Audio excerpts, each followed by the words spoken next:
अस्सलाम student, this is Ibrahim. इंशाल्लाह हम कोशिश करेंगे 1 घंटे से कम में हम जितने भी आइजाज़ हमारे हम उसको एक क्विकली रिवाइज कर लें और इंशाल्लाह इस पूरे बोर्ड पे हम एक सारे आइजाज़ को जॉट डाउन करेंगे। और जब उन आइजाज़ को जॉट डाउन करेंगे तो एक और बार आपकी इंशाल्लाह लिंकिंग थोड़ी सी और स्ट्रॉन्ग हो जाएगी, थोड़ी सी और लॉजिक पता चल जाएगी आपको। और पेपर से पहले यार देखिए पूरे कोर्स को समेटना थोड़ा सा मुश्किल हो जाता है। ऑल्दो हमने दिसंबर में कोर्स कंप्लीट किया था, फिर उसके बाद हमने एक डिटेल वर्कशॉप भी रखा था, लेकिन 150 घंटे को 25 घंटे वर्कशॉप में लेकर आए। फिर 25 घंटे के वर्कशॉप को हमने इंशाल्लाह कोशिश करनी है कि हम 1 घंटे से कम टाइम में इसको लेके आ जाए। बड़ा ही अटेंटिव इस लेक्चर को आपने सुनना है। देखिए जी, स्टार्ट करते हैं इंशाल्लाह कैफ 8 के एक क्विक रिवीजन से। सबसे पहले तो आप ये बातें समझ लें यार, देखें आपके पास ऑडिट के कुछ 5 एलिमेंट्स हैं, मैं यहाँ पे जॉट डाउन कर रहा हूँ। सबसे पहला और इंपॉर्टेंट एलिमेंट है आपके पास 3 पार्टी रिलेशनशिप, जिसमें आपके पास एक अदद शेयर होल्डर होता है, एक अदद आपके पास मैनेजमेंट होती है और एक अदद आपके पास ऑडिटर होता है। ठीक है जी। फिर उसके बाद एक सब्जेक्ट मैटर होता है जिसका नाम है फाइनेंशियल स्टेटमेंट। उसके बाद एक और एक फाइनेंशियल स्टेटमेंट किस बेसिस पे प्रिपेयर्ड होते हैं वो हमारे पास कहलाता है IFRS। फिर हमारे पास एज एन ऑडिटर हमने इसके ऊपर sufficient appropriate audit evidence obtain करना होता है और फिर उसके बाद हमने रिपोर्ट या एक अदद ओपिनियन शेयर होल्डर्स को देनी होती है। ठीक है, ये डायग्राम बड़ी इंपॉर्टेंट है और इसी डायग्राम से बहुत कॉन्सेप्ट्स होंगे, तभी इसको हमने एक बार यहाँ पे जॉट डाउन कर दिया है। स्टार्ट करते हैं प्यारे बच्चों हम अपने पहले आइजा से, जिसका नाम है आइजा 200। ठीक है जी। अच्छा जी, देखें आइजा 200 कहता क्या है। आइजा 200 सबसे पहले आपसे बात करता है रिस्पॉन्सिबिलिटी की। रिस्पॉन्सिबिलिटी में एक अदद रिस्पॉन्सिबिलिटी मैनेजमेंट की आ जाती है और दूसरी तरफ मेरे पास रिस्पॉन्सिबिलिटीज आ जाती है ऑडिटर की। मैनेजमेंट की जिम्मेदारी क्या है? मैनेजमेंट की जिम्मेदारी है to prepare the financial statement in accordance with IFRS and to provide all the information to the auditor so that auditor अपनी जिम्मेदारी पूरी कर सके। और ऑडिटर की जिम्मेदारी क्या है? ऑडिटर की जिम्मेदारी है to obtain sufficient appropriate audit evidence कि क्या ये फाइनेंशियल स्टेटमेंट वाकई में IFRS के हिसाब से बने कि नहीं बने। ऑडिटर की जो सबसे इंपॉर्टेंट जिम्मेदारी है वो ये है कि उसने एक रीजनेबल एश्योरेंस ऑब्टेन करनी है। और रीजनेबल एश्योरेंस मेरे पास एक हाई लेवल ऑफ एश्योरेंस है, लेकिन एक एब्सोल्यूट एश्योरेंस नहीं है। क्यों नहीं है भाई, क्यों नहीं है? बिकॉज हमारे पास कुछ इनहेरेंट लिमिटेशंस हैं और वो इनहेरेंट हमारे पास लिमिटेशंस क्या है? पहली इनहेरेंट लिमिटेशन हमारे पास एस्टिमेट्स है, मैं थोड़ा सा प्रिसाइज लिखूंगा यहाँ पे, सही है। दूसरी इनहेरेंट लिमिटेशन हमारे पास फ्रॉड है कि मैनेजमेंट फ्रॉड कर सकती है। तीसरी इनहेरेंट लिमिटेशन ये है कि मेरे पास टाइम और कॉस्ट कम होता है, तो इसके बेसिस पे मैं जो ऑडिट करता हूं वो सैंपलिंग बेसिस पे करता हूं। और चौथी सबसे इंपॉर्टेंट मेरी जो इनहेरेंट लिमिटेशन है वो ये है कि जो मैनेजमेंट है ये शायद आपको सारी इंफॉर्मेशन प्रोवाइड ना करे। ये हमारे पास आइजा 200 के हिसाब से कुछ जिम्मेदारियां हैं। ये जो आपकी जिम्मेदारी है ना ऑडिटर की, टू ऑब्टेन रीजनेबल एश्योरेंस, ये जो ऑडिटर की जिम्मेदारी टू ऑब्टेन रीजनेबल एश्योरेंस, इस रीजनेबल एश्योरेंस को अचीव करने के लिए आइजा आपसे कहता है कि एज एन ऑडिटर आपका इंडिपेंडेंट या एथिकल रिक्वायरमेंट से कंप्लाई करना बड़ा लाजमी है। दूसरी वो जो सबसे इंपॉर्टेंट चीज कहता है वो कहता है कि जी एज एन ऑडिटर आपने प्रोफेशनल स्केप्टिसिज्म अप्लाई करना है, professional judgement and most important thing is sufficient appropriate audit evidence. ये मेरे कोर पिलर्स हैं टू ऑब्टेन रीजनेबल एश्योरेंस। पूरे ऑडिट में आपको ये 4 चीजें बार बार दिखती रहेंगी।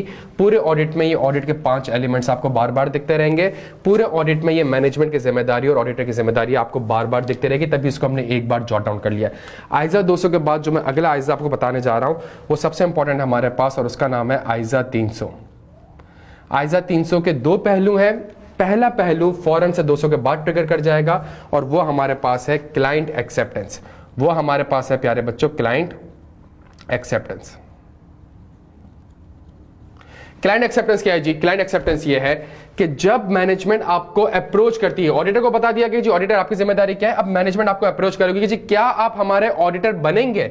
जब मैनेजमेंट आपसे ये रिक्वेस्ट करे कि जी क्या आप हमारे ऑडिटर बनेंगे, तो इस पॉइंट ऑफ टाइम पे आपने ये असेस करना होगा कि जी क्या ये क्लाइंट मैंने एक्सेप्ट करना भी है कि नहीं करना। और इसके लिए आइजा ने हमें कुछ गाइडेंस प्रोवाइड करी है। आइजा ने कहा सबसे पहले तो देखें कि क्या आप कॉम्पिटेंट, कैपेबल और इंडिपेंडेंट है भी कि नहीं, क्या आप वाकई में ये कर भी सकते हैं ऑडिट के नहीं कर सकते। सेकंड चीज आपने जो असेस करनी है वो ये असेस करनी है, आपने MI लिख रहा हूं, मैनेजमेंट की इंटेग्रिटी को असेस करना है कि जी कहीं मैनेजमेंट की इंटेग्रिटी पे तो कोई डाउट नहीं है। तीसरी सबसे इंपॉर्टेंट चीज, जब क्लाइंट आपको अप्रोच कर रहा है कि भाई क्या आप हमारा ऑडिट करेंगे भी कि नहीं करेंगे, तो आपने ये जो एथिकल रिक्वायरमेंट्स है इनको देखना है कि क्या मैं इन एथिकल रिक्वायरमेंट से कंप्लाई कर भी सकता हूं कि नहीं कर सकता। और आखिरी चीज TOE लिख रहा हूं, as an auditor you have to establish कि क्या टर्म्स ऑफ एंगेजमेंट है भी कि नहीं, सही है। ये आपका आईजा 300 का पहला ऑब्जेक्टिव ये है, ये वाले काम आपने करना है। अगर फर्स्ट ईयर ऑडिट होगा, मैं लिख देता हूं यहां पे, अगर फर्स्ट ईयर ऑडिट होगा तो ये काम तो करने ही करने हैं, ये काम तो करने ही करने हैं, इसके अलावा भी आपने कुछ काम करना है। और वो काम क्या करना है आपने, अगर फर्स्ट ईयर ऑडिट होगा तो आपने प्रीवियस ऑडिटर से, पीए लिख रहा हूं, प्रीवियस ऑडिटर से कम्युनिकेट करना पड़ेगा, सही है। आपने ये असेस करना पड़ेगा कि क्या आप ओपनिंग बैलेंस के ऊपर sufficient appropriate audit evidence obtain कर भी सकते हैं कि नहीं कर सकते, ये दूसरी चीज आपने असेस करेगी। प्लस जो 300 का दूसरा पहलू है जिसमें मैं ऑडिट स्ट्रेटेजी बनाता हूं, उस ऑडिट स्ट्रेटेजी को आपने अपने EQCR से, क्वालिटी पार्टनर से रिव्यू करवाना पड़ेगा। बच्चों के यहां तक बात समझ आती है। अच्छा, 300 का हम यहां पे छोड़ते हैं। ये जो वर्ड लिखा हुआ था to establish the terms of engagement, अगर क्लाइंट एक्सेप्टेंस का आंसर पॉजिटिव आ गया, क्या मतलब पॉजिटिव आ गया, मैनेजमेंट की इंटेग्रिटी पे डाउट नहीं है, मैं कॉम्पिटेंट हूं, मैं इस चीज को ऑडिट कर सकता हूं, तो फिर हमारे पास प्यारे बच्चों स्टार्ट हो जाएगा आईजा 210। और आईजा 210 आपसे क्या अर्ज करता है, आईजा 210 मैं यहां पे लिख देता हूं आपके साथ। आईजा 210 आपसे क्या अर्ज करता है, आईजा 210 आपसे सिर्फ और सिर्फ कहता है कि जी आईजा 210 कब अप्लाई होगा, जब इसका आंसर पॉजिटिव आ गया, एजीएम में आप अपॉइंट हो गए, और जब एजीएम में अपॉइंट हो गए तो फिर आप एक डॉक्यूमेंट बनाते हो, उसका नाम है एंगेजमेंट लेटर, सही है आपने। अच्छा, तो 210 में अब आप क्या करने जा रहे हैं, अब आप एंगेजमेंट को एक्सेप्ट करने जा रहे हैं। जब आप एंगेजमेंट को एक्सेप्ट करने जा रहे हैं प्यारे बच्चों, तो स्टैंडर्ड आपसे कहता है आपने दो काम करने होंगे। पहला, क्या फाइनेंशियल रिपोर्टिंग फ्रेमवर्क एक्सेप्टेबल है, ये वही फाइनेंशियल रिपोर्टिंग फ्रेमवर्क है जो हमने यहां लिखा है, सही है। क्या एफएस जिस बेसिस पे प्रिपेयर होने जा रहे हैं, क्या वो रिपोर्टिंग फ्रेमवर्क एक्सेप्टेबल है। सेकंड चीज, क्या ऑडिट की प्रीमाइस अवेलेबल है। क्या मतलब प्रीमाइस अवेलेबल है, ऑडिट की प्रीमाइस सर ये हो गई हमारे पास कि क्या मैनेजमेंट एक्नॉलेज करती है, मैनेजमेंट एक्नॉलेज करती है कि उसकी जिम्मेदारी है, जो मैनेजमेंट की रिस्पॉन्सिबिलिटी थोड़ी देर पहले हमने पढ़ी, कि क्या मैनेजमेंट एक्नॉलेज करती है कि उसकी जिम्मेदारी है to prepare financial statement in accordance with IFRS and to provide all the information to the auditor। तो क्या मैनेजमेंट अपनी इन जिम्मेदारी को एक्नॉलेज करती है, ये काम आपने प्यारे बच्चों किससे करवा लिया, या ये काम आपने असेस कर लिया, सही है। ये जो चीजें हैं ये एंगेजमेंट एक्सेप्टेंस के प्रोसीजर है, और इन्हीं चीजों का जो एक डॉक्यूमेंट बनता है वो डॉक्यूमेंट कहलाता है हमारा एंगेजमेंट लेटर, सही है। एंगेजमेंट लेटर के अंदर बहुत सा कॉन्सेप्ट है। एंगेजमेंट लेटर का कंटेंट क्या होगा, ये जो कागज का पर्चा है, इस कागज के पर्चे की आप खास बात समझने की कोशिश करिएगा। ये ऑडिटर के लेटर हेड पे निकलेगा, ये क्लाइंट को एड्रेस हो रहा होगा, और इसके अंदर कंटेंट क्या होंगे, इसके अंदर कंटेंट होंगे objective and scope of audit, management की जिम्मेदारी, ऑडिटर की जिम्मेदारी, identification of financial reporting framework और रिपोर्ट का फॉर्मेट, सही है। मैं इन चीजों को येलो से हाईलाइट कर देता हूं, मैनेजमेंट की जिम्मेदारी, ऑडिटर की जिम्मेदारी, identification of financial reporting framework, and most importantly कि आपकी रिपोर्ट का फॉर्मेट क्या होगा। ये 4-5 चीजें जो हम पिछले आइजाज में पढ़ चुके हैं, इन्हीं चीजों का आप अगर लिख देंगे तो आपके पास एंगेजमेंट लेटर तैयार हो जाएगा प्यारे बच्चों। फिर उसके अंदर बहुत से कॉन्सेप्ट आते हैं हमारे पास कि जी एंगेजमेंट लेटर के अगले साल भी रिवाइज करने की जरूरत है कि नहीं है। मैं अगले साल भी ऑडिटर बन गया तो क्या मैं वापस एंगेजमेंट लेटर इशू करूं। अगर आपने ये असेस करना है कि आपको वापस एंगेजमेंट लेटर इशू करना है कि नहीं करना, अगेन ये फैक्टर्स आपके लिए बड़े इंपॉर्टेंट है। अगर शेयर होल्डर ही चेंज हो चुका है, सही है, फॉर एग्जांपल कोई और बंदा आया उसने इस कंपनी को एक्वायर कर लिया, तो उसके साथ तो टर्म्स ऑफ एंगेजमेंट आपके एग्रीड नहीं हुए थे, या सीनियर मैनेजमेंट में कोई चेंज आ गया, या फाइनेंशियल रिपोर्टिंग फ्रेमवर्क में चेंज आ चुका है, या रिपोर्ट के फॉर्मेट में कोई चेंज आ चुका है, तो अगर ऐसी कोई कंडीशन होगी तो आप एंगेजमेंट लेटर को अगले साल आप वापस से री इशू करेंगे, सही है। अदरवाइज आप उसी एंगेजमेंट लेटर को चलाएंगे। ये जो मैंने आपको किस्सा पढ़ाया है, ये किस्सा ऑडिटर की ऑब्लिगेशन है, सही। ऑडिटर ने हर साल असेस करना है, लेकिन अगर किसी साल मैनेजमेंट में उठा के आपके पास आ जाए और आपसे कहेगी जी चलिए जी शाबाश जी के एंगेजमेंट लेटर को हमने चेंज करना है, तो आपने ये चेक करना है कि जी क्या वाकई में सर्कमस्टांसेस चेंज हुए हैं, मैनेजमेंट की जो रीजन है वो जस्टिफाइबल है, मैनेजमेंट जो आपको बता रही है रीजन क्या उसकी जस्टिफिकेशन है कि नहीं है। अगर वो जस्टिफाइबल नहीं है फॉर एग्जाम्पल, तो आप एंगेजमेंट लेटर चेंज नहीं करेंगे, बिकॉज आपके लेटर हेड पर जाते हैं तभी मैनेजमेंट आपसे रिक्वेस्ट कर रही है। लेकिन मैनेजमेंट कहती है नहीं मैं तुम्हारे एंगेजमेंट लेटर को नहीं मान रही, आप कहते हो कि नहीं जी आप जो चेंज कह रहे हैं मैं उसको नहीं मानता, तो इस सूरत में एंगेजमेंट एक्सेप्ट ही नहीं होगी। जब एंगेजमेंट एक्सेप्ट ही नहीं होगी तो मामला आगे नहीं बढ़ेंगे प्यारे बच्चों। क्या यहां तक बात समझ आती है। अच्छा, ये हमारे पास कुछ कॉन्सेप्ट है आइजा 210 के। उसके बाद जो बहुत बहुत बहुत इंपॉर्टेंट कॉन्सेप्ट है हमारे पास, वो हमारे पास है आइजा, अच्छा मैं इधर से स्टार्ट करता हूं, आइजा 300 का जो सेकंड पहलू था हमारा, सही है। आइजा 300 का जो हमारे पास सेकंड पहलू था, वो सेकंड पहलू क्या था, वो सेकंड पहलू ये था कि एज एन ऑडिटर आपने एक ऑडिट स्ट्रेटेजी बनानी है, और एक ऑडिट प्लान बनाना है। सही है। ऑडिट स्ट्रेटजी का क्या मतलब है? ऑडिट स्ट्रेटजी का मतलब यह है कि आपने क्लाइंट की कुछ अंडरस्टैंडिंग लेनी की, कैरेक्टरिस्टिक ऑफ द एंगेजमेंट क्या है, रिपोर्टिंग ऑब्जेक्टिव क्या है, क्या कोई सिग्निफिकेंट इश्यूज हैं, रिसोर्सेज कहां कहां पे डिप्लॉय करनी पड़ेंगी। तो एज एन ऑडिटर आपने ऑडिट स्ट्रेटजी बनानी है। जहां ऑडिट स्ट्रेटजी बन जाएगी फिर आपने एक डिटेल्ड ऑडिट प्लान बनाना है। और डिटेल्ड ऑडिट प्लान में आपके पास दो आइजाज आते हैं, आइजा 315 और आइजा 330। प्यारे बच्चों के यहां तक बात समझ आती है? अब जो हम करने जा रहे हैं वो आइजा 315 को देखने जा रहे हैं।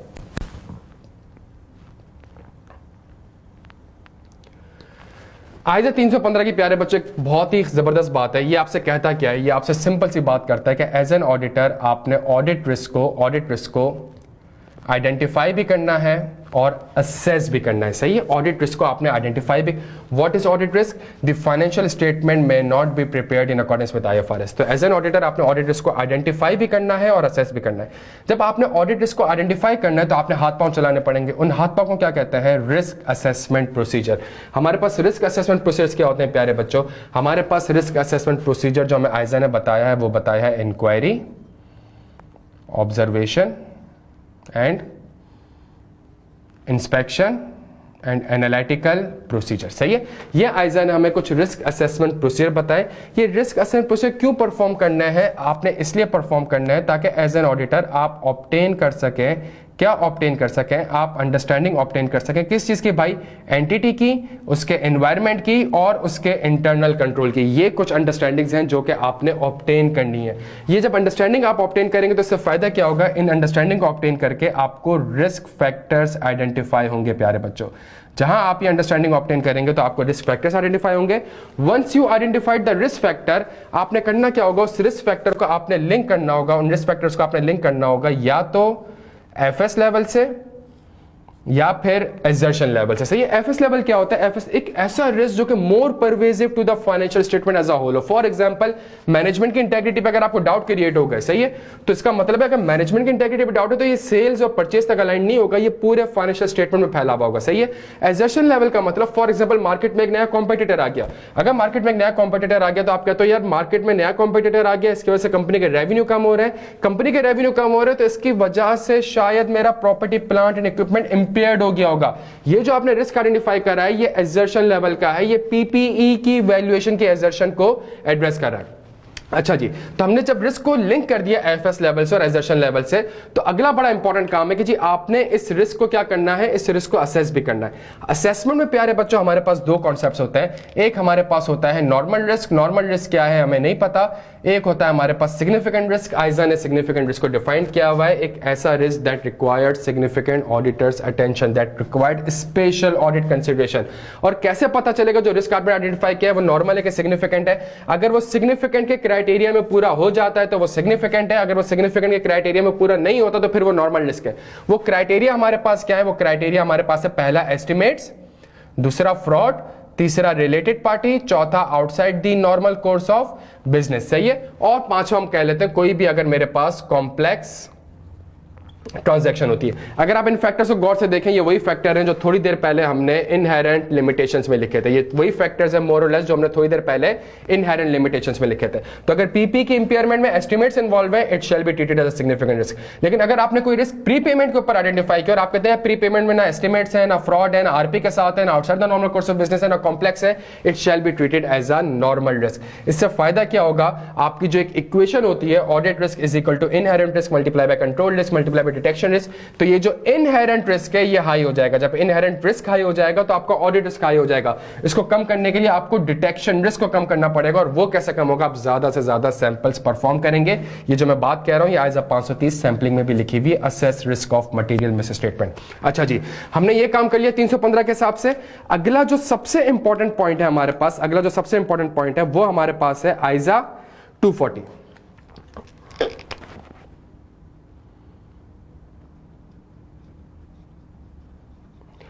आइजा 240 को उसके नीचे लिख रहा हूं, क्यों? बिकॉज जो आइजा 315 की हमने एक डिटेल्ड और बड़ी डायग्राम बनाई है, इसमें हमारे बहुत से आइजा कवर्ड हो जाएंगे।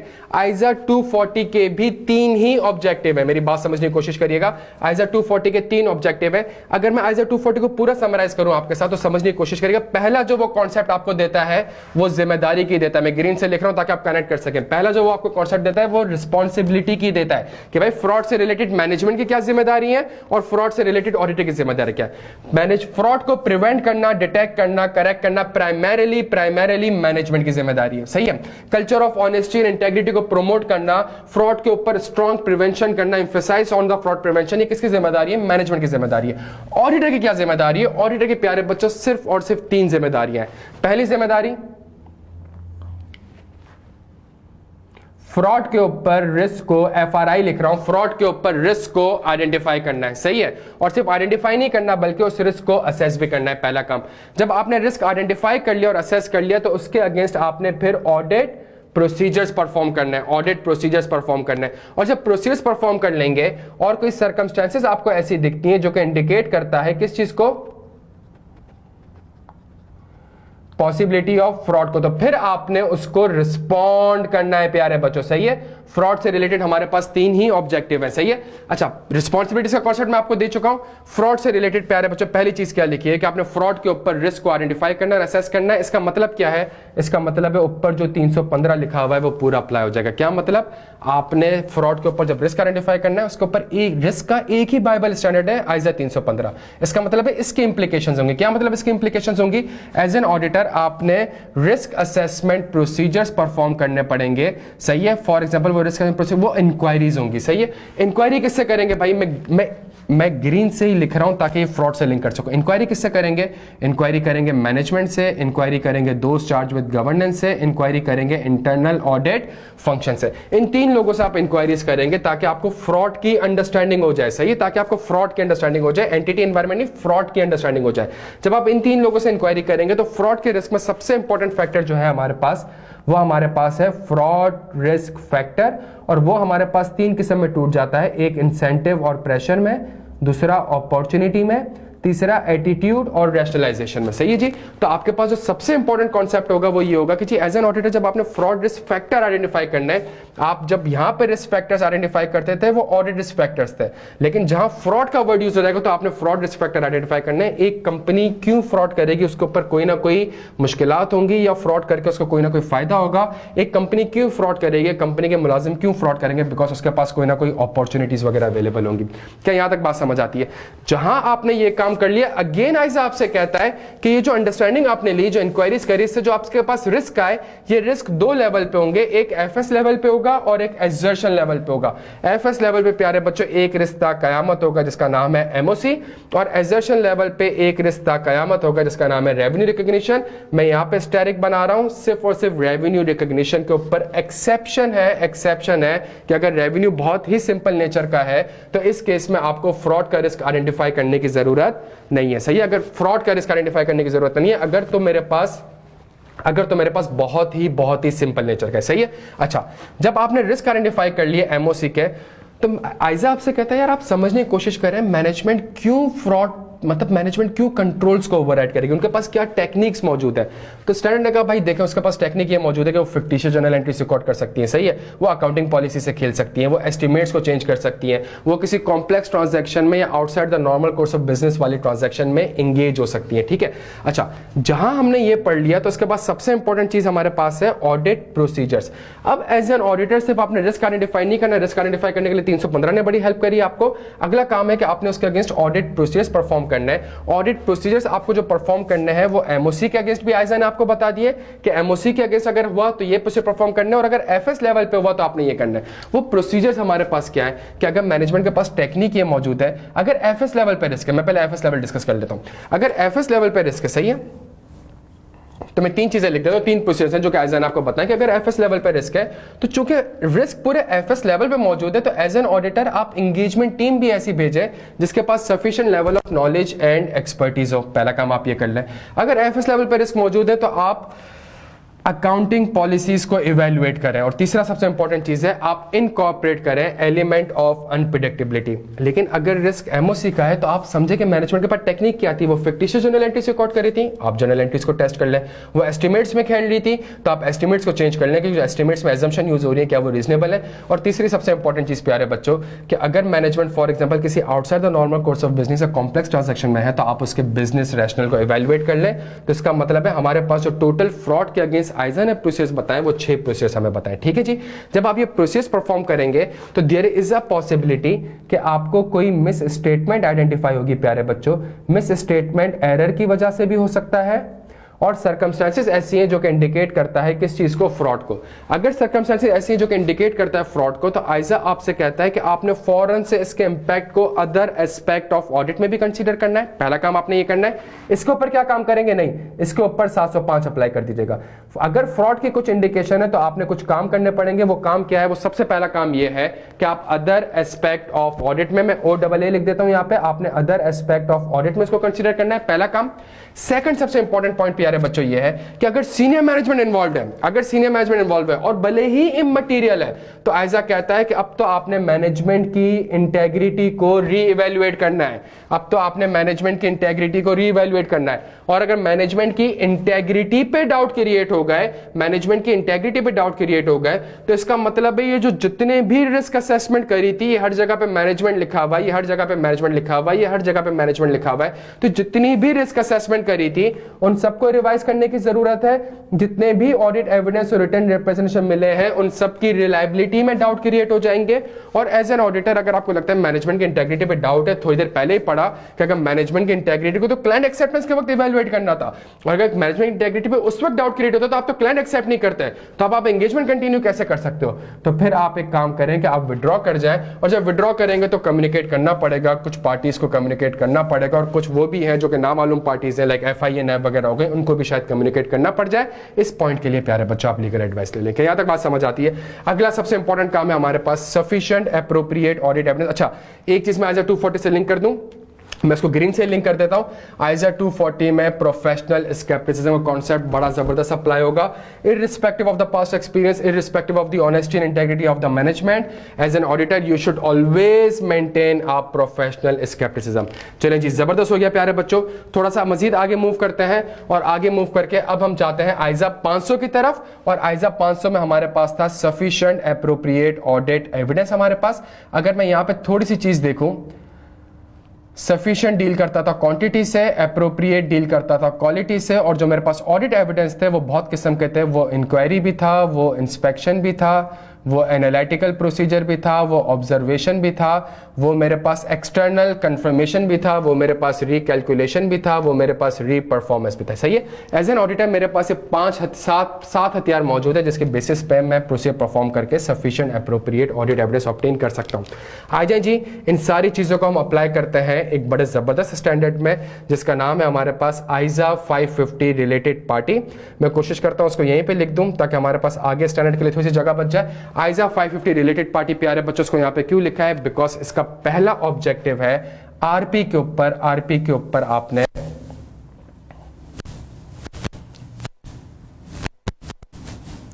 रिस्क को आइडेंटिफाई भी करना है और असेस भी करना है, पहला काम।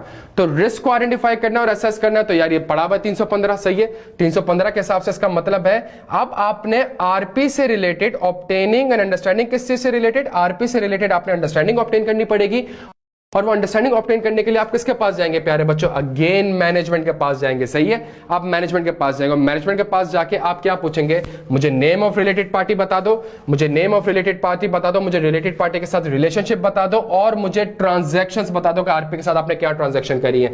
फिर आप आरपी के पास, आप मैनेजमेंट के पास वापस जाएंगे और आप कहेंगे कि मुझे बताएं आरपी में तो एरर और फ्रॉड के चांसेस बहुत ज्यादा है, बताएं आपके पास क्या इंटरनल कंट्रोल है जिससे आप ये इंश्योर कर सकते हैं कि सारी की सारी आरपी आपने आइडेंटिफाई कर ली है, अकाउंट फॉर कर लिए, डिस्क्लोज कर लिए। सेकंड सबसे इंपॉर्टेंट चीज, अगर कोई transaction outside the normal course of business है तो उनको कौन ऑथराइज करता है, उनको कौन अप्रूव करता है। तीसरी सबसे इंपॉर्टेंट चीज, आरपी के साथ अगर वैसे कोई नॉर्मल ट्रांजैक्शन होती है तो उनको कौन ऑथराइज करता है और अप्रूव करता है। ये पहला काम आपने करा, ये पहला ऑब्जेक्टिव था आपका, जिसके बेसिस पे आपने आरपी के ऊपर रिस्क को आइडेंटिफाई किया और रिस्क को असेस किया।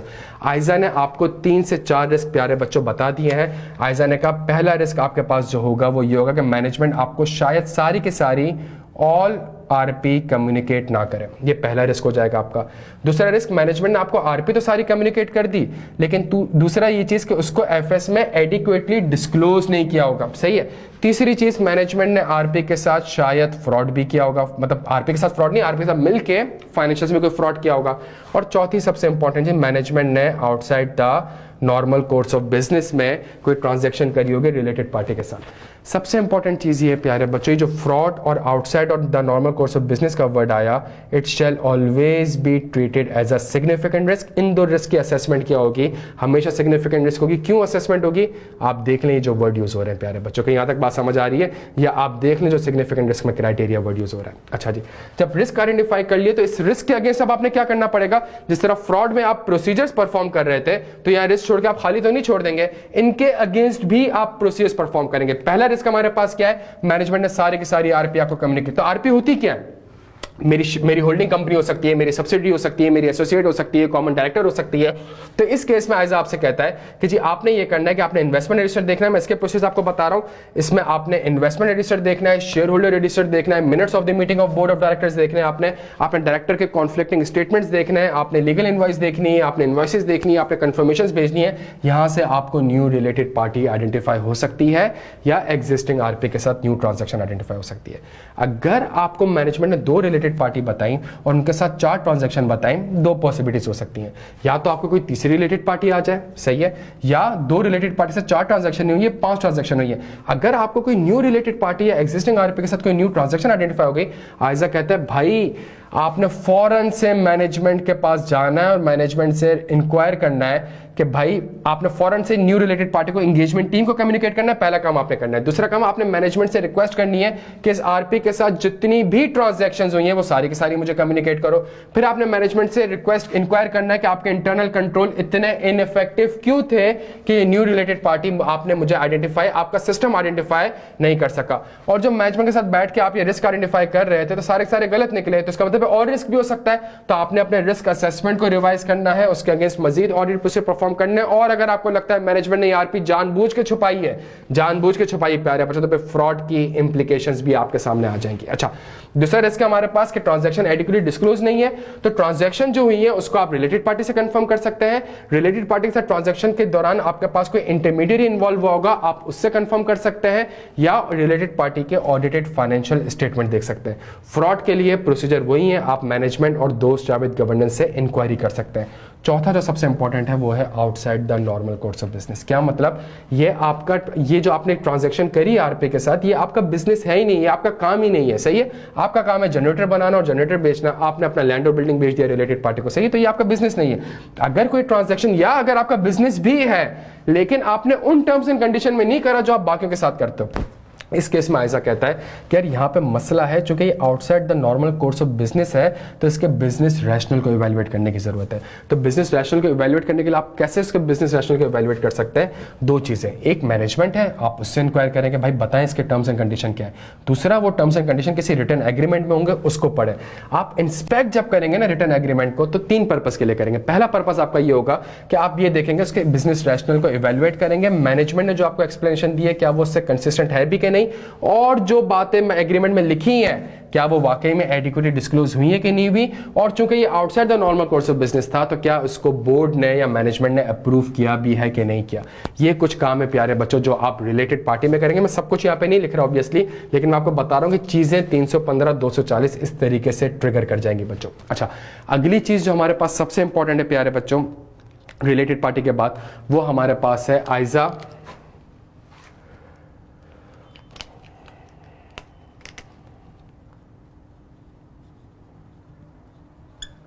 अगली चीज जो हमारे पास बड़ी इंपॉर्टेंट है वो है आइजा 570 गोइंग कंसर्न। सही है। अच्छा, गोइंग कंसर्न के अंदर भी अगर आप देखें सब कुछ जो लिखा हुआ है यही अप्लाई हो जाएगा। पहली चीज, गोइंग कंसर्न के ऊपर आपने रिस्क आइडेंटिफाई करना है। ठीक है, जब रिस्क आइडेंटिफाई करना है तो जब रिस्क 315 के हिसाब से आइडेंटिफाई करते हो रिस्क फैक्टर्स, फ्रॉड के हिसाब से फ्रॉड रिस्क फैक्टर, तो यहां पे रिस्क आइडेंटिफाई करने के लिए आपके फैक्टर्स क्या होंगे? यहां पे फैक्टर्स आपके होंगे इवेंट्स और कंडीशंस। प्यारे बच्चों, सही है, इवेंट्स और कंडीशन। वो इवेंट्स और कंडीशन क्या हो सकते हैं? हर वो चीज जो कि कंपनी की प्रॉफिटेबिलिटी को या ऑपरेशंस को या कैश फ्लोस को सिग्निफिकेंटली अफेक्ट करेगी, मटीरियली अफेक्ट करेगी, एडवर्सली अफेक्ट करेगी, वो फैक्टर्स आपके पास कहलाएंगे इवेंट्स और कंडीशन। सही है प्यारे बच्चों। अच्छा, जब इवेंट्स और कंडीशन पता कैसे चलेंगे? Again risk assessment procedure perform करना पड़ेगा। अगेन आपको रिस्क असेसमेंट प्रोसीजर परफॉर्म करना पड़ेगा। और वो क्या होंगे रिस्क असेसमेंट प्रोसीजर? आप मैनेजमेंट से इंक्वायरी कर सकते हैं। ठीक है जी। अच्छा, जहां इवेंट्स और कंडीशन आपके पास आइडेंटिफाई हो गए तो इसका मतलब है गोइंग कंसर्न पे डाउट क्रिएट हो गया है। जब गोइंग कंसर्न में डाउट क्रिएट हो गया, अब तक जो स्ट्रक्चर बना रहा हूं सेम स्ट्रक्चर आएगा। क्या मतलब? एज एन ऑडिटर आपको उसके अगेंस्ट ऑडिट प्रोसीजर्स परफॉर्म करने पड़ेंगे। मैं प्रोसेस लिख नहीं रहा, मैं आपके सामने पढ़ देता हूं प्रोसीजर्स। वो प्रोसीजर्स हमारे पास होंगे क्या पहले बच्चों? पहला प्रोसीजर, आप मैनेजमेंट से गोइंग कंसर्न की असेसमेंट लेंगे at least for the period of 12 months. पहला काम आप ये करेंगे। दूसरा काम, cash flows and PNL forecast लेंगे आप। ठीक है। तीसरा काम, जो कैश फ्लो में पीएनएल फोरकास्ट है वो दो चीजों पे बनता है। एक, डेटा वो कंप्लीट एंड एक्यूरेट होना चाहिए। दूसरा, एजम्पशंस, बिकॉज फ्यूचर की बात चल रही है तो एजम्पशन रीजनेबल होनी चाहिए। उसके बाद आप क्या काम कर सकते हैं? आप इंस्पेक्ट कर सकते हैं minutes of the meeting of board of director. उसके बाद जो प्रोजेक्शंस बनी है और कुछ साल गुजर चुके हैं, कुछ महीने गुजर चुके हैं, तो सब्सिक्वेंट इंटरिम एफएस को आप प्रोजेक्टेड रिजल्ट से कंपेयर कर सकते हैं। ये कुछ जेनेरिक प्रोसीजर है प्यारे बच्चों, लेकिन जो इवेंट्स और कंडीशन होगा पेपर में उससे रिलेटेड आपको एक स्पेसिफिक ऑडिट प्रोसीजर लिखना होगा। फॉर एग्जांपल, आइजा ने इंश्योरेंस वाला प्रोसीजर नहीं लिखा, लेकिन प्लांट में आग लग गई और इंश्योर्ड है तो आपको इंश्योरेंस के साथ एक करस्पॉन्डेंस फाइल देखनी होगी, इंश्योरेंस एग्रीमेंट आपने देखना होगा। अच्छा जी, तीसरी रिक्वायरमेंट हमारे पास यहां पे आ जाएगी रिपोर्टिंग इम्प्लीकेशंस, कि गोइंग कंसर्न में हमारी रिपोर्टिंग इम्प्लीकेशंस क्या होंगी। इसको मैं थोड़ी देर में जब मैं रिपोर्टिंग आपको पढ़ा रहा हूँ तो इसके साथ मैं आपके साथ इसको डिस्कस करता हूँ। एक चीज जो बड़ी इंपॉर्टेंट है प्यारे बच्चों वो ये है, जो एक आइजा हमने पढ़ना है वो है हमारे पास आइजा 505 एक्सटर्नल कंफर्मेशन। सही है, 500 के हमारे पास एक्सटर्नल है, आइजा 505 एक्सटर्नल कंफर्मेशन। इस आइजा 505 में प्यारे बच्चों हमने क्या काम करना है? इस आइजा 505 में हम एक काम करते हैं कि इस आइजा 505 को हम यहाँ पे थोड़ा जॉट डाउन कर लेते हैं ताकि हमारे पास आगे जगह बच जाए। ISA 505 external confirmation. सही है, as an auditor external confirmation एक बहुत ही रेलिवेंट और रिलायबल ऑडिट एविडेंस है। रिलायबिलिटी की सारी खुसूसियात मौजूद है। अप्रोप्रिएट में हमारे पास दो चीज़ होती है, रेलिवेंट एंड रिलायबल। रिलायबिलिटी की सारी खुसूसियात क्यों? Third party directly return form में आपको एक एविडेंस दे रही होती है। सही है, इससे ज़्यादा रिलायबल ऑडिट एविडेंस आपके पास कोई नहीं होता। अच्छा, लेकिन आइजा 505 का मतलब क्या है? जहां आप कंफर्मेशन बनाएंगे तो क्या मैनेजमेंट आपको सेंड करने देगी? या तो मैनेजमेंट आपको सेंड करने दे देगी प्यारे बच्चों, या कंफर्मेशन मैनेजमेंट आपको सेंड करने नहीं देगी। अगर मैनेजमेंट आपको कंफर्मेशन सेंड करने नहीं देती, आपने एज एन ऑडिटर फौरन से मैनेजमेंट से इंक्वायर करना है कि बताएं भाई रीजन क्या है, क्यों मुझे आप कंफर्मेशन भेजने नहीं दे रहे। इंगेजमेंट लेटर साइन करते हो तो बड़ा लिखा था कि मैं सारी की सारी इंफॉर्मेशन प्रोवाइड करूंगी, क्यों मुझे कंफर्म। मैनेजमेंट आपको कोई रीजन बताएगी। सही है, जहां मैनेजमेंट आपको रीजन बताएगी उसके अगेंस्ट आपने उसके अगेंस्ट ऑडिट एविडेंस ऑब्टेन करना है कि क्या मैनेजमेंट ये सही रीजन बता भी रही है कि नहीं बता रही। जहां आपके पास एक इंफॉर्मेशन आएगी, आइजा कहता है देयर इज अ पॉसिबिलिटी कि आपको अपने रिस्क असेसमेंट को क्या करना पड़ जाए? रिवाइज करना पड़ जाए, including the risk of fraud, और फिर आइजा आपसे कहता है कि आप ये असेस करें कि अगर मैनेजमेंट कंफर्मेशन भेजने नहीं दे रही तो क्या ऑल्टरनेटिव ऑडिट प्रोसीजर से काम चल सकता है। अगर ऑल्टरनेटिव ऑडिट प्रोसीजर से आपको सफिशिएंट एप्रोप्रिएट ऑडिट एविडेंस मिल जाते हैं, बिस्मिल्लाह करें, लेकिन वो जो रीजन आपको लगता है जस्टिफाइबल नहीं है उसको इग्नोर ना करिएगा, बिकॉज उसकी वजह से फ्रॉड ट्रिगर कर सकता है प्यारे बच्चों। अगर मैनेजमेंट आपको कंफर्मेशन भेजने दे देती है, सही है, तो आपने ये देखना है कि क्या कंफर्मेशन आपको रिसीव्ड हुई भी है कि नहीं भी। अगर तो रिसीव नहीं होती प्यारे बच्चों तो स्टैंडर्ड आपसे कहता है कि आप फॉलो अप करें। सही है, आप डायरेक्ट ऑल्टरनेटिव ऑडिट प्रोसीजर ना करें, आप फॉलो अप करें। फॉलो अप करने के बाद आप ऑल्टरनेटिव ऑडिट प्रोसीजर परफॉर्म करें। तीसरी चीज, कंफर्मेशन क्यों रिसीव नहीं हो रही, ये फ्रॉड के इंडिकेशंस हैं, ये सर्कमस्टेंसेस हैं, तो आप फ्रॉड को भी चेक कर ले कि कहीं इसमें कोई फ्रॉड तो नहीं हुआ। अच्छा, अगर रिसीव्ड हो जाती है प्यारे बच्चों, अगर आपको कंफर्मेशन रिसीव्ड हो जाती है तो आइजा आपसे कहता है कि आप देखें कि क्या वो कंफर्मेशन जो आपको रिसीव्ड हुई है क्या वो रिलायबल है। क्या मतलब रिलायबल है? अगर कंफर्मेशन आपको डायरेक्टली नहीं आई, सही है, अगर आपको कोई इलेक्ट्रॉनिक मीडियम में आ गई, लेट से फैक्स आ गया या ईमेल आ गया, तो रिलायबिलिटी पे डाउट क्रिएट हो सकता है। ऐसा आपसे कहता है कि आपने उस रिलायबिलिटी को क्लोज करना है, सही है। जब तक कंफर्मेशन की रिलायबिलिटी पे डाउट है, वो आपका एक सफिशिएंट एप्रोप्रिएट ऑडिट एविडेंस नहीं हो सकता। अगर तो रिलायबल है, फॉर एग्जाम्पल, यस, अगर रिलायबल है तो फिर आपने देखना है कि क्या कोई एक्सेप्शन आ रही है। एक्सेप्शन का मतलब क्या कोई डिफरेंसेस आ रहे हैं? हाँ जी, डिफरेंसेस आ रहे हैं। नहीं जी, डिफरेंसेस नहीं आ रहे। अगर तो कंफर्मेशन मैच कर रही है, मतलब कोई भी डिफरेंसेस नहीं आ रही, ये आपकी एक हैप्पी एंडिंग कहलाएगी, आपको मजीद कोई प्रोसीजर परफॉर्म करने की जरूरत नहीं है। लेकिन अगर एक्सेप्शन आ रही है प्यारे बच्चों, अगर कंफर्मेशन में एक्सेप्शन आ रही है, आप मैनेजमेंट को बोलेंगे यार तुम कह रहे हो 100 रुपए, सामने वाला कह रहा है मैंने 80 रुपए देने, मुझे इसकी एक रिकंसिलिएशन दे दो। और एज एन ऑडिटर आप रिकंसाइलिंग आइटम के ऊपर काम करेंगे प्यारे बच्चों। ये एक पहलू है। दूसरा पहलू, आइजा आपसे कहता है ऑडिटर को, देखो यार 100 रुपए रिकॉर्ड किए हैं और 80 रुपए सामने वाला कह रहा है, तो शायद कोई मिस स्टेटमेंट भी हो सकती है, कोई पोटेंशियल मिस स्टेटमेंट भी हो सकती है, या ये इंडिकेट कर सकता है किस चीज को, पॉसिबिलिटी ऑफ फ्रॉड को। और ये इंटरनल कंट्रोल इनइफेक्टिव है कि क्यों बैलेंसेस हमारे आपस में रिकॉर्ड सही नहीं हुए, क्यों मैंने एक सेल करी हो मैंने रिकॉर्ड नहीं करी, मैंने सेल करी नहीं मैंने रिकॉर्ड कर दी।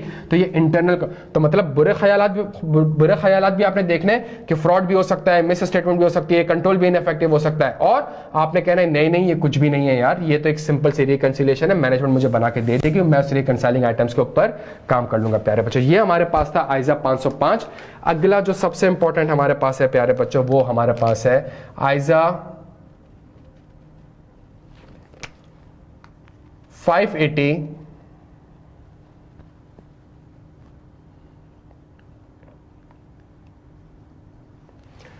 Written representation. अगली चीज हमारे पास इंपॉर्टेंट है वो रिटर्न रिप्रेजेंटेशन है। प्यारे बच्चों सुनिएगा मेरी बात गौर से, रिटर्न रिप्रेजेंटेशन दो चीजों पे चाहिए होंगी आपको, एक होगा मैनेजमेंट की जिम्मेदारी, एक होगी मैनेजमेंट की जिम्मेदारी। क्या है मैनेजमेंट की जिम्मेदारी? थोड़ी देर पहले पढ़ा प्यारे बच्चों, मैनेजमेंट की जिम्मेदारी हमने थोड़ी देर पहले पढ़ी, आइजा 200 में पढ़ी, उस डायग्राम में भी पढ़ी, आइजा 210 में भी पढ़ी, आइजा 210 में भी पढ़ी। क्या है मैनेजमेंट जिम्मेदारी? To prepare FS in accordance with IFRS and to provide all information to the auditor. Sir यही चीज आपने एंगेजमेंट लेटर में भी लिखवाई थी, यही चीज आपने एंगेजमेंट लेटर में भी लिखवाई थी, ये रही प्यारे बच्चों, यही चीज रिटर्न रिप्रेजेंटेशन में भी आप लिखवा रहे हैं। सर दो फर्क हैं बड़े बड़े, ये एंगेजमेंट एक्सेप्ट करते हुए लिखवा रहा होता हूं, ये मेरे लेटर हेड पे जा रहा होता है, ये क्लाइंट के लेटर हेड पे ऑडिट के इख्तिताम पे आ रहा होता है। सही है, जिस दिन मैं रिपोर्ट साइन कर रहा होता हूं उस दिन मुझे आ रहा होता है, उसके बाद नहीं आ सकता, उस दिन या उससे एज नियरेस्ट प्रैक्टिकेबल। ठीक हो गया जी। रिटर्न रिप्रेजेंटेशन कुछ स्पेसिफिक आइजाज के ऊपर भी चाहिए, ठीक है, कुछ आइजाज की रिक्वायरमेंट है। फॉर एग्जाम्पल हमने एक आइजा पढ़ा फ्रॉड, तो फ्रॉड के ऊपर अगर आप जितने भी प्रोसीजर्स देखें प्यारे बच्चों, तो वो तो मैनेजमेंट से रिलेटेड है कि मैनेजमेंट की मैंने फॉर एग्जांपल मैनेजमेंट से इंक्वायरी कर ली, ठीक है, मैनेजमेंट की बनाई हुई जर्नल एंट्रीज को मैंने देख लिया, या इसके ऊपर जो एक और आइजा है वो रिलेटेड पार्टी है, तो मैंने रिलेटेड पार्टी पे काम किया, मैनेजमेंट का बनाया हुआ इन्वेस्टमेंट रजिस्टर देख लिया, मैनेजमेंट का बनाया हुआ शेयर होल्डर रजिस्टर देख लिया। इसका मतलब है कि यहां जो मैंने प्रोसीजर परफॉर्म करे हैं इससे मुझे ऑडिट एविडेंस मिला है, लेकिन अगर रिटर्न रिप्रेजेंटेशन मिल जाएगी तो इससे फायदा ये हो जाएगा कि मुझे सफिशिएंट एप्रोप्रिएट ऑडिट एविडेंस मिल जाएगा। प्यारे बच्चों ये वाली चीज बड़ी इंपॉर्टेंट है, ये वाली चीज बड़ी इंपॉर्टेंट है। अगर मैनेजमेंट आपको ये वाली रिटर्न रिप्रेजेंटेशन प्रोवाइड नहीं करती, it will be considered as a scope limitation, because as an auditor आपको सफिशिएंट एप्रोप्रिएट ऑडिट एविडेंस नहीं मिला, मटीरियलिटी नहीं देखनी, स्ट्रेट परवेजिव है, आपने डिस्क्लेमर देना है बच्चों। डन हो गया? अच्छा, लेकिन अगर मैनेजमेंट आपको ये वाली रिटर्न रिप्रेजेंटेशन, या तो मैनेजमेंट आपको ये रिटर्न रिप्रेजेंटेशन प्रोवाइड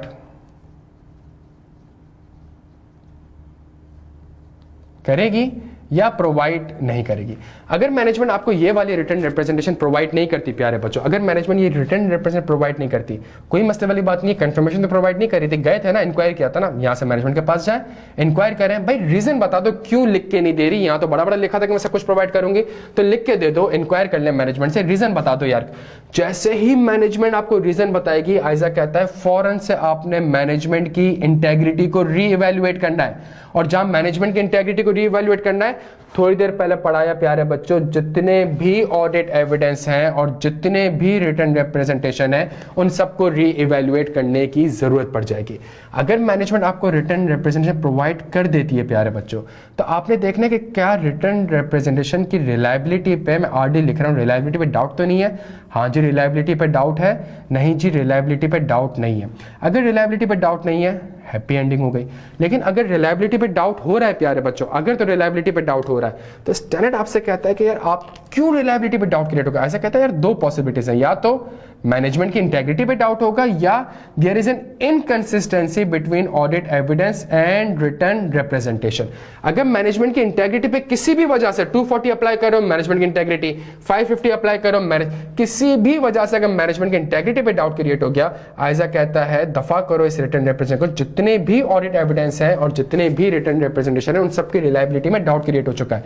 और अगर मैनेजमेंट आपको आरपी के ऊपर ये लिख के दे देती है कि मैंने सारी आरपी प्रोवाइड कर दी है और आपको एक एविडेंस मिलता है कि ये एक न्यू रिलेटेड पार्टी, तो इसका मतलब लिखा हुआ कुछ और है, मैनेजमेंट ने कुछ और बताया है, या एविडेंस मेरे पास कुछ और है, आइजा कहता है अब आपने क्या काम करना है, अब आपने कुछ प्रोसीजर्स परफॉर्म करना है ताकि ये मैटर क्या हो जाए, रिजॉल्व हो जाए। क्या मतलब दूध का दूध पानी का पानी हो जाए कि जी ऑडिट एविडेंस सही है कि रिटर्न रिप्रेजेंटेशन सही है, आपने ये प्रोसीजर परफॉर्म करना है। प्रोसीजर परफॉर्म आपने देखना है कि क्या मैटर वाकई में, अच्छा इसमें प्रोसीजर्स क्या होंगे, आपने अपने रिस्क असेसमेंट को रिवाइज करना होगा और उसके अगेंस्ट मजीद ऑडिट प्रोसीजर्स परफॉर्म करने होंगे। आपने ये देखना है कि क्या ये मैटर रिजॉल्व हो गया, हाँ जी मैटर रिजॉल्व हो गया, नहीं जी मैटर रिजॉल्व नहीं हुआ। आइजा कहते हैं मैटर रिजॉल्व नहीं हुआ, इसका मतलब है मैनेजमेंट ने आपसे झूठ कहा था, दफा करो आरपी के रिटर्न रिप्रेजेंटेशन को। ये तो मैनेजमेंट की इंटेग्रिटी पे डाउट क्रिएट हो गया है, और जहां मैनेजमेंट की इंटेग्रिटी पे डाउट क्रिएट हो गया तो जितने भी ऑडिट एविडेंस मिले हैं और जितने भी रिटर्न रिप्रेजेंटेशन मिले हैं उन सबकी रिलायबिलिटी पे डाउट क्रिएट हो चुके हैं। क्या यहां तक बात समझ आती है? अच्छा सेकंड सबसे इंपॉर्टेंट चीज, अगर तो मैटर रिजॉल्व हो जाता है तो ऐसा कहते हैं ठीक है जी मैटर रिजॉल्व हो गया, अब आप देख लेंगे जो ऑडिट एविडेंस आपको मिला है क्या उसकी करेक्ट अकाउंटिंग ट्रीटमेंट हो गई है। फॉर एग्जांपल नई आरपी आइडेंटिफाई आपको ठीक है, उस वक्त जो आपने लिख के दिया था सही लिख के दिया था, मैंने मान लिया, बट ये न्यू आरपी आइडेंटिफाई हो गई, काइंडली इसको फाइनेंशियल स्टेटमेंट में आप डिस्क्लोज कर दें। ये हमारे पास प्यारे बच्चों क्विक रिवीजन हो गया आइजा 588 रिटर्न रिप्रेजेंटेशन का। सबसे इंपॉर्टेंट चीज मैं यहाँ पे आपके सामने कुछ चीजें लिख दूं प्यारे बच्चों, और अब हम इसको अच्छा दो आइजास बड़े इंपॉर्टेंट है, आइजा 610 और आइजा 620। सही है, मैं कोशिश ये करता हूं आइजा 610 और 620 के लिए कि मैं उसको यहीं पे लिख दूं। आइजा 610 हमारे पास डील करता है, किस चीज से डील करता है प्यारे बच्चों? 610 हमारे पास डील करता है इंटरनल ऑडिटर से। इंटरनल ऑडिटर से आइजा 610 डील करता है, तो सबसे पहला काम आपने ये देखना है कि क्या देखें इसका फायदा क्या है। आप इंटरनल ऑडिटर काम को यूज कर रहे हैं, तो जब आप क्लाइंट एक्सेप्ट करने गए थे तो आपका कॉम्पिटेंट, कैपेबल और इंडिपेंडेंट होना जरूरी था। सही है, आइजा 200 कहता है कि जब रीजनेबल एश्योरेंस लेनी है तो आपका इंडिपेंडेंट होना जरूरी है, एथिकल रिक्वायरमेंट से कंप्लाई होना जरूरी है। तो जब आप इंटरनल ऑडिट फंक्शन के काम पर रिलाई कर रहे होंगे तो पहला काम ही आपने ये करना है कि उसकी कॉम्पिटेंसी, उसकी कैपेबिलिटी और उसके इंडिपेंडेंस को आपने इवेल्युएट करना, जो फैक्टर्स यहाँ पे लिखे हुए हैं। अगर इसका आंसर यस आ गया तो फिर आपने देखना है कि इंटरनल ऑडिटर ने तो बहुत सारे एरियाज पे काम किया होगा, कौन से ऐसे एरियाज हैं जिसको मैं यूज कर सकता हूं। सही है, और यहां पे भी आइजा ने आपको गाइडेंस प्रोवाइड करी है। आइजा ने कहा कि भाई देखो खुदा का वास्ता है, ये जो 315 के हिसाब से सिग्निफिकेंट रिस्क आइडेंटिफाई करे हैं, ठीक है, ये जो फ्रॉड के हिसाब से सिग्निफिकेंट रिस्क है, ये जो आरपी के हिसाब से सिग्निफिकेंट रिस्क है, अगर उनके ऊपर उन्होंने काम किया हुआ भी है, आपने उनके काम पर रिलाई नहीं करना। बिकॉज यहां तो मैंने आपसे मुखातिब होकर कहा था कि as an auditor you are required to obtain special audit consideration. यहां तो वो रिस्क है जिसमें आपने as an auditor special audit, यहां तो आप दूसरे काम पर रिलाई करो नहीं। तो इसका मतलब है कौन से ऐसे एरियाज में जहां risk of assessment of risk कम हो, एस्टिमेट्स कम हो, कॉम्प्लेक्सिटी कम हो, तो उन एरियाज पे आप उसके काम पे रिलाई कर सकते हो। और आइजा ने उसके ऊपर कुछ एग्जांपल्स भी दिए। फॉर एग्जांपल उसने कहा कि जी अगर लिमिटेड सब्सटेंटिव, लिमिटेड जजमेंट है, प्री पेमेंट पे काम किया हुआ है, ठीक, उसके एरिया पर रिलाई कर लेंगे। फॉर एग्जांपल अगर उसने बैठ के इन्वेंट्री अकाउंट को ऑब्जर्व किया है, ठीक है मैं कर लूंगा। उसने इंटरनल कंट्रोल्स को असेस किया, मैं चेक कर लूंगा। जब एरिया सेलेक्ट हो गए तो इसका बाद आपने अगला जो काम करना होगा, चूंकि अल्टीमेट जिम्मेदारी आपकी है, तो आपने उसके काम को इवेल्युएट करना होगा कि क्या उसका काम अप्रोप्रिएट है भी कि नहीं, जो उसने काम किया है क्या उसने वाकई में सफिशिएंट अप्रोप्रिएट। अगर प्री पेमेंट ही सेलेक्ट किया आपने, आप कहते हैं मेरे हिसाब से तो प्री पेमेंट के 10 सैंपल होने चाहिए थे, उसने 2 सैंपल वेरीफाई करे हुए, तो इसका मतलब है उसने सफिशिएंट अप्रोप्रिएट ऑडिट एविडेंस आपके हिसाब से नहीं लिया हुआ। तो अब आपने उसके काम को इवेल्युएट करना है कि क्या उसका काम properly supervised, reviewed and documented है, और क्या उसने sufficient appropriate audit evidence obtain किए भी हैं कि नहीं किए। इंटरनल ऑडिट में प्यारे बच्चों ये जो मैंने आपको बातें पढ़ाई, ये बातें थी इंटरनल ऑडिट फंक्शन से रिलेटेड। सही है, यही कॉन्सेप्ट हमारे पास अप्लाई हो जाएंगे, यही कॉन्सेप्ट हमारे पास अप्लाई हो जाएंगे। मैं यहाँ पे लिख देता हूं, ये चीज थी इंटरनल ऑडिट फंक्शन से रिलेटेड, जो हमारा स्कोप 1 था। इसके 3 ऑब्जेक्टिव थे, ऑब्जेक्टिव 1, ऑब्जेक्टिव 2, ऑब्जेक्टिव 3। अगली चीज मैं इंटरनल ऑडिट फंक्शन के काम पर रिलाई नहीं कर रहा, बल्कि इंटरनल ऑडिटर में जो बच्चे बैठे हुए हैं, जो लोग बैठे हुए हैं, उनको अपनी टीम का पार्ट बना रहा हूं और डायरेक्टली उनसे काम करवा रहा हूं। ये मेरे पास कहलाएगा डायरेक्ट असिस्टेंस। ये जो ऊपर कॉन्सेप्ट आपको पढ़ाया ये बिल्कुल सेम रहेगा। जिन बच्चों को आप अपने रूम में लेके आ रहे हैं, अपने ऑडिट वाले रूम में लेके आ रहे हैं, आपने ये असेस करना पड़ेगा, आपने ये देखना पड़ेगा क्या वो कॉम्पिटेंट, कैपेबल और इंडिपेंडेंट है या नहीं। सेकंड चीज, आपने जो उनको एरियाज देने होंगे, अगेन आप उसको ये वाले एरियाज 315 आरपी वाले एरियाज नहीं दे सकते। और एक चीज समझें, आपके रूम में बैठा हुआ है तो जो फ्रॉड की डिस्कशन कर रहे होंगे आप एंगेजमेंट टीम के साथ बैठ के कि भाई यहाँ पे फ्रॉड हो सकते हैं, इन डिस्कशन में आप इसको इन्वॉल्व नहीं करेंगे प्यारे बच्चों। एरियाज इवेल्युएट, एरियाज भी सेम हो गया, इवेल्युएट की जगह बस एक फर्क आ जाएगा, इवेल्युएट नहीं आएगा, इवेल्युएट की जगह आपने सिर्फ और सिर्फ एग्रीमेंट, और एग्रीमेंट क्या भाई, चूंकि हमारी टीम में बैठे हो, काम कर रहे हो, कॉन्फिडेंशियलिटी आपको मेंटेन करनी पड़ेगी। सही है, कॉन्फिडेंशियलिटी आपको मेंटेन करनी पड़ेगी। प्लस आप एक एग्रीमेंट उसके साथ साइन करोगे कॉन्फिडेंशियलिटी, दूसरा एग्रीमेंट मैनेजमेंट साइन करोगे, आप किसी भी किस्म का इंटरफियर नहीं करोगे और उसके काम को आप properly supervise, reviewed and document करोगे। तो जब ये आपकी टीम का ही मेंबर है तो फिर इवैल्यूएशन वाली चीज एप्लीकेबल नहीं होगी, बिकॉज आपको तो एज वैसे ही कहता है कि जी आपने प्रॉपर्ली काम को सुपरवाइज करना है, रिव्यूड करना है, डॉक्यूमेंट करना है, properly plan, perform, supervise, review, document. और ये वर्ड हमने कहां पढ़ा था? ये वर्ड हमने आइजा 220 क्वालिटी में पढ़ा था बच्चों। क्या यहां तक बात समझ आती है? इसी के साथ हमारे पास जो एक और आइजा आ जाता है जो कि रेलिवेंट हो जाता है, वो हमारे पास आ जाता है आइजा 620 एक्सपर्ट। अगेन 3 ऑब्जेक्टिव है मेरे पास इसके प्यारे बच्चों। पहला ऑब्जेक्टिव कि क्या ऐसी कौन सी कयामत आ जाएगी कि आपको एक्सपर्ट का काम किए बगैर आपको नींद नहीं आएगी, आप sufficient appropriate audit evidence obtain नहीं कर सकते। तो वो क्या? पहली चीज वेदर, डब्ल्यू लिख रहा हूं वेदर, कि क्या मुझे एक्सपर्ट को यूज करना भी चाहिए कि नहीं करना चाहिए। तो कब? जब एक ऐसा एरिया जिसमें एस्टिमेट ज्यादा इन्वॉल्व हो, कॉम्प्लेक्सिटी इन्वॉल्व हो, मुश्किल हो, सफिशिएंट एप्रोप्रिएट ऑडिट ऑब्टेन करने में मुश्किलात पेश आ रही हो, रिस्क ऑफ मटेरियल सिस्टम में हायर हो। For example oil and gas के रिजर्व्स हो गए, फॉर एग्जांपल आपके पास actually benefit IAS 19 employ benefit हो गया, फॉर एग्जांपल मैनेजमेंट ने रीवैल्यू सरप्लस रिकॉर्ड किया हुआ है या किसी एसेट को रीवैल्यू करा हुआ है, तो इसमें आपकी एक्सपर्टीज नहीं है। सही है, तो इस केस में आप whether to determine the use of expert work, ये पहली चीज आ गई। अगर यहाँ पे आंसर यस आ गया तो इसका मतलब है एक्सपर्ट की अशहद जरूरत है आपको, और जो जरूरत है आपको तो जो एक्सपर्ट आप ऐसे रोड से उठा के नहीं आ जाएंगे। ये जो ऊपर वाले फैक्टर्स पड़े हैं ये एग्जैक्टली यहाँ पे कॉपी हो जाएंगे। सी लिख रहा हूं, ये एग्जैक्टली यहाँ पे कॉपी हो जाएंगे। जो एक्सपर्ट आपने लेके आना है वो कॉम्पिटेंट, कैपेबल, इंडिपेंडेंट होगा। तीसरी चीज, आपने उसके साथ एग्रीमेंट करना होगा एक्सपर्ट के साथ कि भाई देखो ये तुम्हारी जिम्मेदारी, ये मेरी जिम्मेदारी, और ये काम तुमने करना है, और कॉन्फिडेंशियलिटी मेंटेन करनी है, और इस टाइम तक मुझे रिपोर्ट प्रोवाइड कर देनी है। जहां वो आपको रिपोर्ट प्रोवाइड करेगा उसके काम को आपने इवेल्युएट करना है, बिकॉज रिपोर्ट पे आप साइन करते हैं, अल्टीमेट जिम्मेदारी प्यारे बच्चों आपकी है। स्टार्ट करते हैं प्यारे बच्चों अब रिपोर्टिंग से। हमारे पास जो पहला आइजा है वो है आइजा 700। ये किस चीज से डील करता है? ये अनमॉडिफाइड ओपिनियन से डील करता है। एज एन ऑडिटर आप अनमॉडिफाइड ओपिनियन एक्सप्रेस कब करोगे?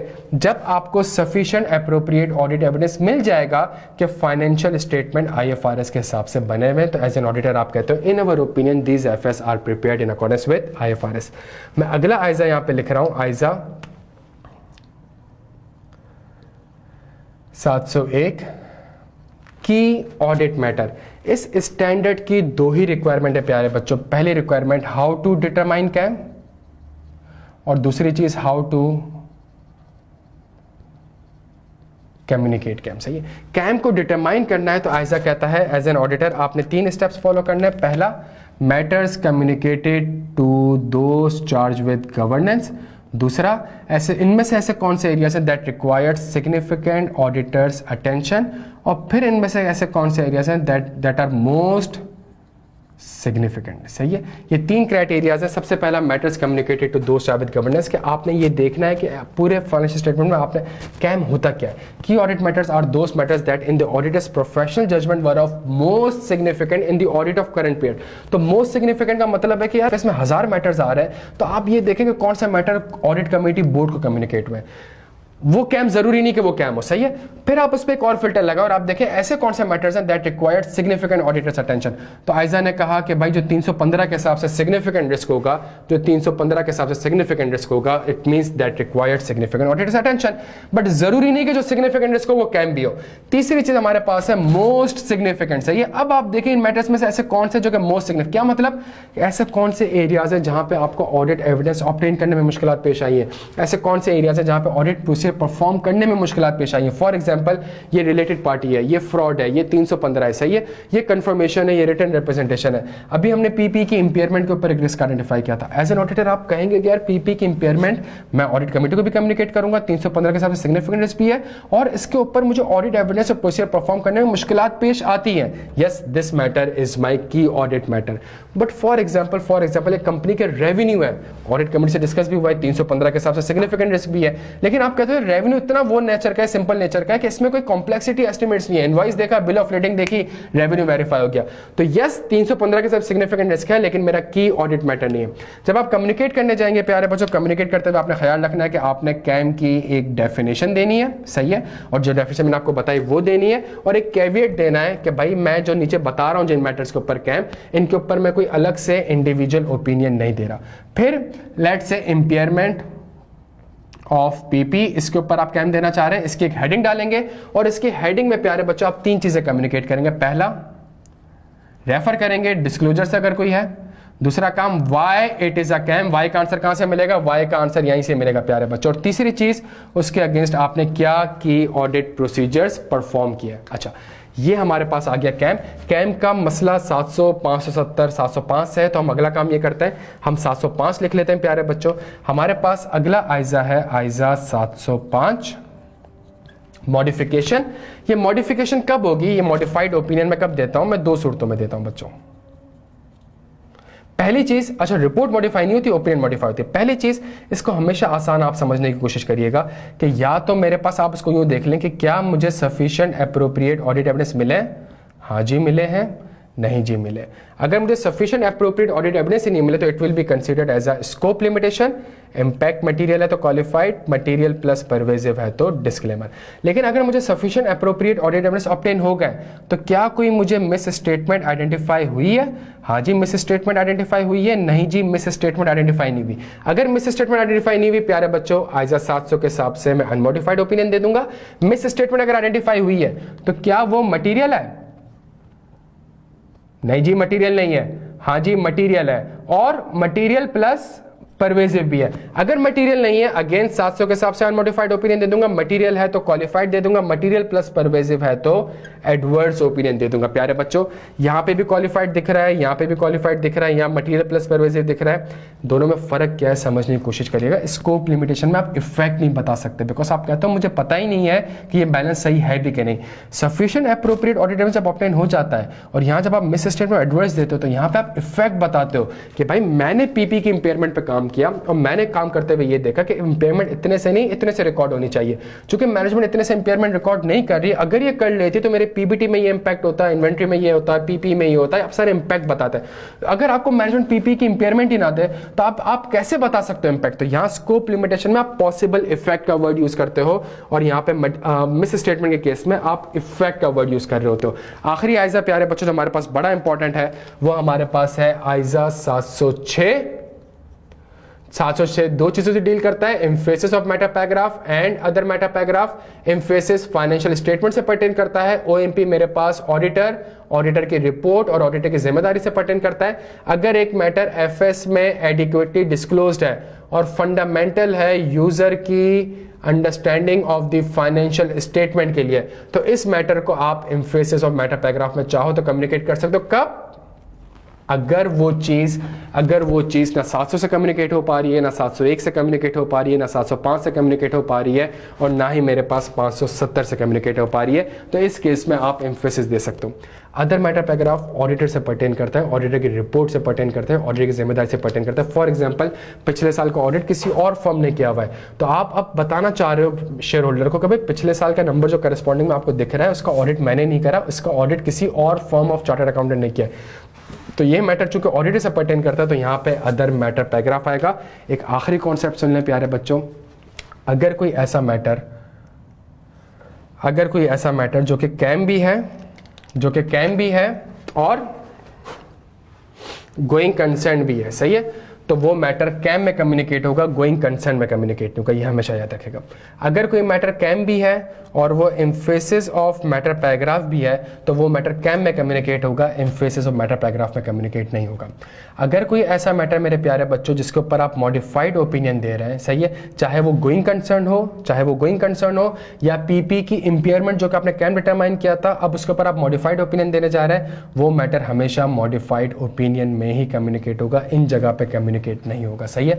तो प्यारे बच्चों, हमने कोशिश करी कि 1 घंटे के अंदर हमने एक क्विक रिवीजन कर लिया। इस वीडियो को लाजमी देखिएगा, जो आपके दोस्त यार हैं उनको लाजमी रिकमेंड करिएगा बच्चों, इससे इंशाल्लाह आपका फायदा होगा। और चीज़ें पढ़ाते हुए जब आप खुद आपके जहन में आ रहा होगा हाँ जी अब ये चीज़ होगी, अब ये चीज़ होगी, आपका कॉन्फिडेंस इंशाल्लाह बूस्ट होगा। प्यारे बच्चों, best of luck for your exams. इंशाल्लाह मुझे उम्मीद है आप लोग पेपर पास करेंगे। एक छोटी सी बस रिक्वेस्ट है, 3 घंटे 3.25 घंटे बस आपने कॉन्सेप्ट डिलीवर करके आना है। आप परेशान मत होइएगा 1-2 सवाल देख के, आप अपने 1-2 सवालों को अपने ऊपर हावी ना करिएगा, रिलैक्स रहिएगा। इंशाल्लाह अल्लाह आपको कामयाब करेगा। Thank you so much.